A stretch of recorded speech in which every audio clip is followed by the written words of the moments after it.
Vi starter med at gå ind og kigge. Vi har en beboer, der har fået monteret et fjernsyn, og nu er der et eller andet problem med fjernsynet, så vi skal prøve at finde ud af, hvad er det, der er galt.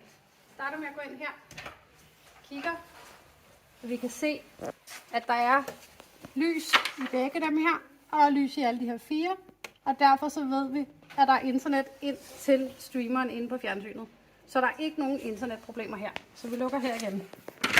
Så går vi ind, lige uden at filme på borgeren, så går vi ind til fjernsynet. Og så starter vi med at se streameren, hvor den er henne. Godnat og farvel. Den sidder,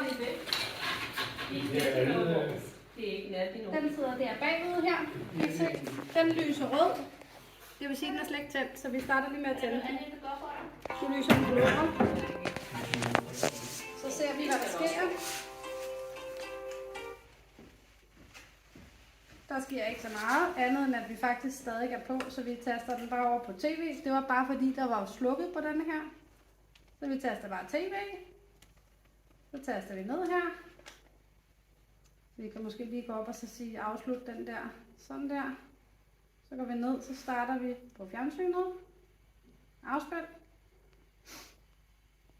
Og kør. Så det virkede ganske fint. Så bare sluk.